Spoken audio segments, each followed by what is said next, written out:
istirahat. Oh, istirahat. Babak pertama. Lanjut babak kedua. Sementara apa yang disampaikan gitu Pak? Hah? Apa yang Nah ini jaksa dulu lah. Oh, masih skor, belum selesai. Masih skor. Nanti.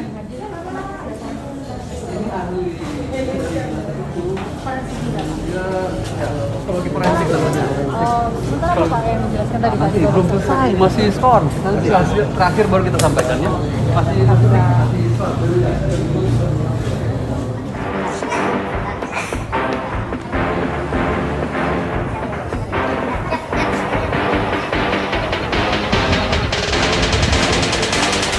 Tapi teman-teman PL nggak keberatan nih? Siap. Boleh ya Pak? terkait dengan sidang kali ini yang diterangkan apa tadi? Ya sesuai bidang ilmuwan yang coba saya tekuni saja, yaitu tentang psikologi forensik, baik itu terkait dengan terduga korban, terduga pelaku, dan saksi. 3 pihak itu. Ada dalam pandangan jenengan soal dakwaan baru lain terkait dengan kasus ini bagaimana? Kalau bicara pandangan berarti saya harus uraikan lagi nih seluruh keterangan di sidang tadi. Coba lebih spesifik yang gimana? Intinya apa? Oke, yang antaranya gitu. Ini ada perbedaan antara penyikapan hukum dengan penyikapan psikologi forensik terkait kualitas keterangan saksi. Kalau di dalam hukum misalnya, kesaksian mata atau keterangan saksi itu sangat penting. Salah satu alat bukti yang sangat diandalkan adalah keterangan saksi. Itu dari sudut pandang hukum. Tapi psikologi forensik justru menyanggah itu. Sampai-sampai psikologi forensik menyimpulkan bahwa secara umum barang yang paling merusak proses sidang, barang yang paling merusak proses penegakan hukum, barang yang paling merusak pengungkapan kebenaran itu justru keterangan saksi. Jadi sangat kontras, sangat berbenturan. Saya percaya yang mana? Ya saya tentu saja konsekuensinya saya lebih percaya pada hasil riset psikologi forensik. Alhasil tadi saya tanda petik wanti-wanti di ruang sidang bahwa proses sidang yang terlalu proses penegakan hukum yang terlalu mengandalkan pada keterangan saksi, saya memilih untuk menaruh skeptisisme tingkat tinggi. Itu yang saya katakan. Saksi itu kan salah satu alat bukti. Ya, keterangan saksi. Iya, keterangan saksi adalah salah satu alat bukti. Kalau kemudian itu secara psikologi forensik dianggap tidak kuat. Tidak kuat. Ya. Apa yang harus seharusnya terjadi? Tidak terjadi, yang bisa terjadi, iya. Ya batal. Dakwaan tidak terbukti. Kalau tidak demi hukum, batal demi hukum. Kenapa? Karena keterangan saksi sebagai alat bukti sudah disampaikan di sidang, tapi tidak berhasil meyakinkan majelis karena validitasnya sangat buruk. Kalau tidak menghasilkan, kalau tidak meyakinkan majelis. Kalau majelis percaya pada omongan saya, itu kan terserah majelis saya, dia yang tahu. Kalau majelis teryakinkan oleh keterangan ahli bahwa keterangan saksi itu pada dasarnya sangat patut dipertanyakan kualitasnya, maka boleh jadi hakim akan menganggap keterangan saksi tidak bagus, tidak bermanfaat, tidak mendukung dakwaan. Artinya bisa diabaikan. Vonis abaikan. Oh jelas dong. Kalau hakim sudah ragu terhadap satu alat bukti, maka hakim akan abaikan alat bukti itu. Iya.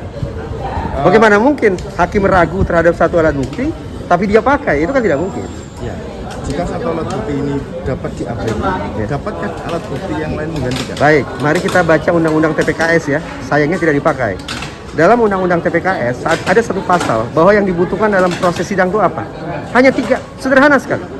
1 saksi atau korban. Itu saja. 1 saksi atau korban. 2, 1 alat bukti lainnya. 3, keyakinan hakim. Sekarang pertama.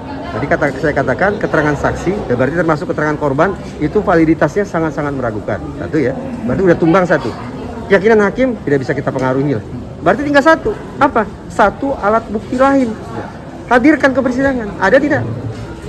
Bahwa sudah terjadi dakwaan itu, terjadi kejahatan seksual itu. Apa alat buktinya? Ada tidak? Kalau tidak ada, maaf kata, hakim dengan berat hati, mungkin berat hati harus mengatakan ini tidak terbukti. Tidak terbukti dakwaan karena keterangan saksinya rapuh, hakim tidak yakin, dan tidak ada alat bukti lain yang meyakinkan. Tidak bersalah. Visum misalnya, hasil visum misalnya. Visum adalah alat bukti lain. Ini silakan diajukan. silakan ajukan. Nanti hakimnya akan timbang. Ini hasil visumnya meyakinkan atau tidak? Kalau hasil visumnya tidak karu-karuan, ini misalnya ya. Kalau hasil visumnya juga meragukan hakim, ya praktis 3 hal yang dibutuhkan sebagaimana tercantum dalam Undang-Undang TPKS tidak tersedia. Pak, Sedih memang. keterangan korban ini meragukan karena tidak diperkuat dengan keterangan saksi lain atau bagaimana? Bukan. Ya. Tanpa harus ada, kita bicara individu per individu. Oke. Bahwa pada dasarnya keterangan saksi, baik itu saksi A, saksi B, saksi C, dan seterusnya, baik itu pengakuan korban, apakah korbannya satu atau korbannya lain, secara umum psikologi forensik sudah sampai pada sebuah simpulan bahwa keterangan pengakuan yang mengandalkan daya ingat manusia itu rapuh serapuh-rapuhnya. Itu kata psikologi forensik. Kalau sementara kesimpulan menurut ahli kesaksian yang dihadirkan ini seperti apa? Saya tidak tahu pemeriksaan saksi-saksi yang lain, saya tidak tahu. Visum yang Saya tidak tahu juga. Saya tidak tahu. Saya baru hadir kali ini saja. Tapi begini, teman-teman jangan salah kaprah. Pernyataan saya ini kan seperti kontra ya, tidak berpihak pada korban gitu. Seolah-olah tidak berpihak pada korban. Saya orang yang berulang kali katakan, kalau ada korban kejahatan seksual, maka seluruh haknya harus terpenuhi. Seluruh hak korban itu harus terpenuhi. Tapi agar dia bisa definitif punya status korban, tentu saja proses penegakan hukumnya harus benar. Gitu. Terima kasih. Pak Reza Indragiri. Ya. dari mana Pak? Saya psikologi forensik. Atas nama lengkap Oh, nama lengkap saya Reza Indragiri. Prof. Oh, tidak usah pakai titel segala macam. Hari ini karena saya bawa nama lembaga, saya hadir hari ini sebagai anggota Pusat Studi Kajian Pemasyarakatan Poltekip Kemenkumham. Panggil sehari-hari apa Pak? Reza. Dari mana? Oh, ya. Saya Reza Indragiri Amriel. Hari ini hadir sebagai ahli dengan membawa status sebagai anggota Pusat Kajian Pemasyarakatan Poltekip Kementerian Hukum dan HAM. Terima kasih Pak. Nanti disambung lagi. Terima kasih.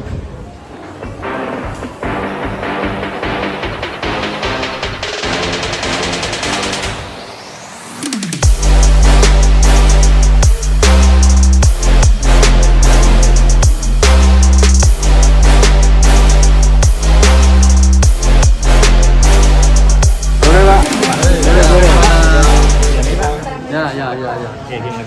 Baik. Hari ini dari penasihat hukum menghadirkan saksi ahli Profesor Doktor Reza Indragiri. Dia selaku psikologi forensik. Nah tadi yang sama seperti ahli-ahli sebelumnya mengungkapkan pendapat dia terkait disiplin ilmu yang dia miliki. Jadi tadi ada beberapa poin yang kita malah bersyukur ada pencerahan dari ahli ini menerangkan ya terkait pelaku, korban, bagaimana psikologi korban, bagaimana psikologi pelaku terkait peristiwa pidana yang terjadi. Gitu. Pak, tapi tadi kan ada yang disampaikan kalau misal keterangan dari saksi ini tidak kuat maka dakwaannya bisa batal gitu. Bukan Gimana, kapasitas ahli psikologi yang bukan kapasitas ahli yang menilai itu. Dia cuma memberikan pendapat. Jadi tadi pendapat kalau misalnya mau keterangan saksi yang disampaikan itu bagaimana seperti apa sih keterangan saksi itu bukan direkayasa palsu gitu. Tapi bukan domain ahli ini yang menilai. Nanti hakim yang menilai. Ya. Pak, tapi dalam proses sidang ini seberapa penting dari keterangan saksi daripada alat bukti yang lain, Pak? Ahli itu salah satu alat bukti di 184 KUHP. Jadi alat bukti di KUHP itu ada saksi, keterangan ahli, surat, petunjuk, dan terdakwa. Jadi dia salah satu alat bukti kalau memang dia nanti menguatkan atau melemahkan itu saja. Jadi pendapatnya yang diminta. Dia sifatnya netral, tidak berpihak kepada PH, tidak berpihak kepada penuntut umum, mengumumkan pendapat. Jadi apa pertanyaan penasihat hukum, pertanyaan penuntut umum ya sama saja. Oke, sejauh ini JPU tetap yakin ya Pak? Iya, kita tetap yakin. Ya. Karena banyak tadi poin-poin yang dia terangkan terkait relasi kuasa. Jadi pelaku-pelaku asusila itu seringkali menggunakan powernya. Jadi menggunakan powernya untuk melakukan penekanan dan sebagainya, melakukan tindak pidana. Gitu. Oke, yuk, terima kasih ya.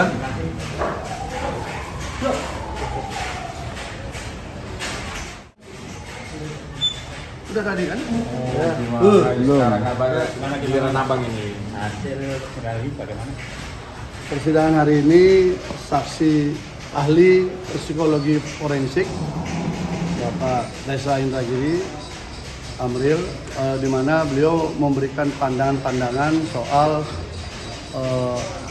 saksi korban di dalam kasus kekerasan seksual itu seperti apa sejatinya, dan bagaimana perilaku, bahwa ada juga sebuah perilaku di mana orang yang sebenarnya pelaku dalam konteks dia sebenarnya yang jahat, tapi bisa berubah posisi menjadi korban gitu loh. Itu secara psikologi forensik juga bisa ditelusuri. Contohnya adalah misalnya dia mencatat banyak orang nama, tapi orang-orang tersebut ternyata tidak terkait, tidak terlibat gitu ya. Itu contohnya. Kemudian kita juga bicara soal bagaimana membangun keyakinan terhadap false testimony, jadi kesaksian yang tidak benar, yang dikondisikan, yang dikendalikan, dia biar seragam. Itu tadi juga bahwa itu praktik itu muncul di dalam berbagai praktik peradilan, yang mana berdasarkan riset di Amerika itu 2-10% kasus di sana itu menghukum seseorang yang tidak bersalah akibat keterangan saksi seperti itu. Itu Amerika loh yang sudah maju. Berarti kalau di Indonesia cukup banyak juga peristiwa seperti itu. Artinya orkestrasi kesaksian yang dikondisikan itu bisa mengelabui keyakinan hakim di dalam mengambil keputusan. Jadi kita diskusi soal itu dari dalam berbagai perspektif. Karena di sini banyak juga tadi dibahas soal undang-undang TPKS, yang mana kalau kasusnya Mas Beki kan undang-undangnya KUHP kan. Jadi itu kemudian soal trauma dalam konteks kejahatan kesusilaan itu seperti apa, itu juga diungkap dengan sangat bagus. Sehingga beliau mengatakan minimal ada 5 fase orang yang mengalami korban kejahatan seksual itu bisa normal. Dan itu tidak mungkin bisa terjadi kurang daripada kurun 1 bulan dia bisa berinteraksi atau ingin berinteraksi dengan pelaku. Gitu ya. Nah, itu yang menarik kalau kita korelasikan dengan kasus yang ada, di mana kita sudah menemukan dan diakui oleh saksi yang mengaku korban melakukan ngechat Mas Beki beberapa kali setelah peristiwa yang dia sebutkan di bulan Mei itu. Jadi di akhir Mei dan Juni-Juli itu sangat intensif mengirim chatting yang isinya ada kata cintaku, sayang, dan macam-macam kepada terdakwa. Artinya kalau dikorelasikan dengan teori yang disampaikan oleh Pak Reza Indragiri tadi, memang tidak masuk akal orang yang mengaku trauma ketakutan akibat diperkosa bisa pulih dalam waktu hitungan hari saja, kemudian dia mencari pelaku itu. Bang, itu satu, sabar dulu. Oke, siap. Kemudian yang kedua disampaikan juga bahwa faktor ketika dia menginginkan sesuatu atau mengidolakan sesuatu itu tidak tercapai, itu akan bisa namanya fase dendam, sehingga akan melakukan hal yang sebaliknya, gitu ya. Tapi itu secara teoritis ya. Tapi kalau kami gandengkan dengan kasus ini, kita akan menemukan ada surat yang tulis tangan yang diakui juga oleh saksi yang mengaku korban itu, di mana kesimpulannya bersedia untuk dikawini oleh Mas Azal kan. Itu ada di dalam surat dan dia mengakui sendiri itu. Artinya ketika itu dalam kurun waktu dari 2017 sampai 2019 tidak tercapai, masuk akal muncul dorongan seperti itu. Ini kan kita rangkaikan basis teori dengan peristiwanya ya. Ayo, sudah, silakan. Terkait masalah ada rekaman Mas Beki yang mengaku sebagai mursyid dan bisa menikahkan dirinya sendiri, dia yang diputar di dalam persidangan, dan itu diakui sama Mas Beki. Tanggapannya seperti apa? Jadi itu adalah sebuah proses pasca kejadian di mana orang-orang opsit yang kubu yang menginginkan pergantian oleh Mas Beki. Opsit. Jadi opsit khususnya yang dari Jawa Tengah yang dikoordinir oleh sekjennya. Kemudian ini memang menginginkan agar Mas Beki digantikan sebagai ketua. Ini kan sebenarnya dari awal prosesnya. Jadi proses itu kemudian mengaku datang 5 orang masuk ke dalam, tapi di luar dengan banyak orang membawa berbagai perlengkapan, tapi Mas Beki sendiri. Lalu Mas Beki menyampaikan di situ mencoba menetralisir posisi karena dia kan posisi didesak, tapi tidak ada bicara soal korban. Ya, tidak ada soal penjelasan soal mursyid dan sebagainya, tapi dia tidak ada mengaku mursyid di sana. Tapi dia merekam itu tidak meminta izin, itu terkait dengan undang-undang ITE.